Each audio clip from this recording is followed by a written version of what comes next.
Assalamualaikum warahmatullahi wabarakatuh. Pada kesempatan kali ini, saya akan menjelaskan suatu soal pembuktian sifat kekontinuan. Diketahui, fungsi f yang memetakan himpunan bilangan real terhadap himpunan bilangan real dan fx sama dengan x kuadrat kurang 2x kurang 1. Buktikan bahwa fx kontinu di x sama dengan 3. Kita ketahui dulu definisi dari fungsi kontinu. Diketahui, himpunan A adalah himpunan bagian dari himpunan bilangan real. Fungsi f memetakan himpunan A terhadap himpunan bilangan real dan C anggota dari himpunan A.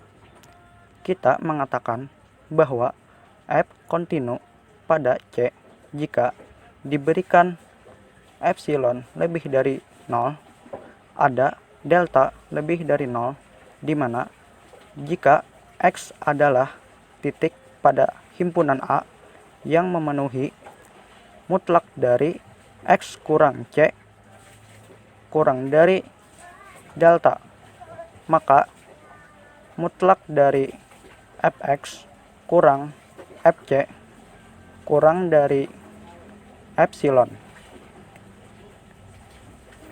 Kita asumsikan terdapat delta lebih dari 0 sehingga mutlak dari x kurang 3 kurang dari delta. Akan kita cari mutlak dari fx kurang f3 kurang dari epsilon, di mana epsilon lebih dari 0.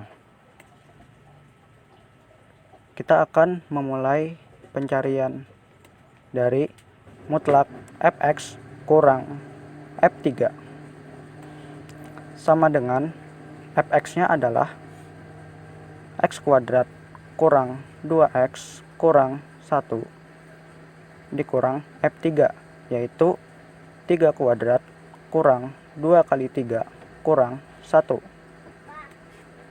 F3-nya adalah 2. Hasil operasinya yaitu mutlak dari x kuadrat kurang 2x kurang 3. Kemudian kita faktorkan sehingga menjadi mutlak dari perkalian x tambah 1 dan x kurang 3. Ada suatu teorema yang mengatakan bahwa perkalian di dalam kurung mutlak itu dapat dipisah menjadi dua kurung mutlak, yaitu mutlak x tambah 1 dikali mutlak x kurang 3.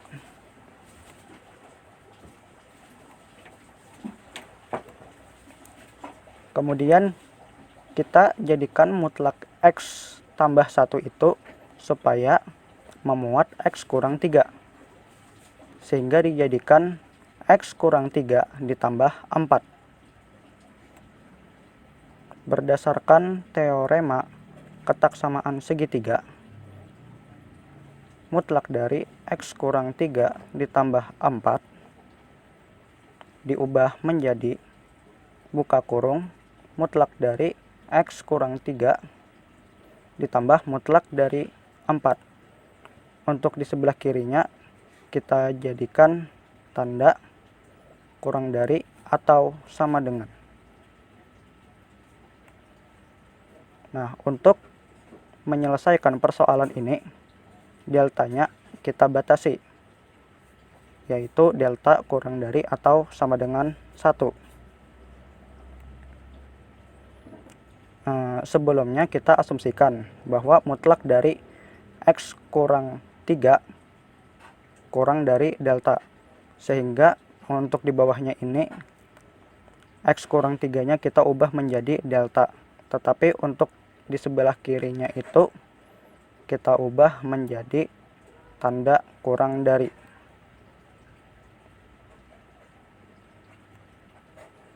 Karena deltanya kita batasi sehingga kurang dari atau sama dengan 1, maka deltanya itu kita ubah menjadi 1 dan tanda di sebelah kirinya menjadi kurang dari atau sama dengan, sehingga menjadi 1 ditambah 4. 1 ditambah 4 menjadi 5, sehingga menjadi 5 dikali mutlak dari X kurang 3. Nah, karena mutlak dari X kurang 3-nya itu kita asumsikan kurang dari delta, maka kita ubah menjadi 5 delta, dimana di sebelah kirinya itu kita jadikan tanda kurang dari. Kemudian kita pilih deltanya itu adalah minimal dari 1 dan epsilon per 5. Mengapa bentuknya min? Karena kita sebelumnya membatasi deltanya itu dimana deltanya itu kurang dari atau sama dengan 1, sehingga satunya itu kita masukkan ke dalam min. Nah, kemudian untuk mendapatkan epsilon per 5 ini, per 5 nya itu didapatkan dari koefisien delta yang ada di sebelah kirinya. Kemudian kita lanjutkan 5 dikali epsilon per 5. Kenapa diambil epsilon per 5? Dimanakah satunya? Untuk kasus pertama, misalkan deltanya itu minimalnya 1, sehingga deltanya itu 1, maka kita tetap mengubah deltanya itu menjadi epsilon per 5. Mengapa? Karena epsilon per 5-nya itu lebih dari 1, sehingga bisa kita ubah deltanya itu menjadi epsilon per 5. Untuk kasus kedua, misalkan deltanya itu kita pilih minimalnya epsilon per 5, maka dapat kita langsung substitusikan deltanya itu menjadi epsilon per 5. Dan di sebelah kirinya itu kita pakai tanda kurang dari atau sama dengan. Nah, kemudian kita kalikan 5 dikali epsilon per 5, sehingga hasilnya adalah epsilon. Jadi diperoleh mutlak dari fx kurang f3 kurang dari epsilon, sehingga fx kontinu di x sama dengan 3.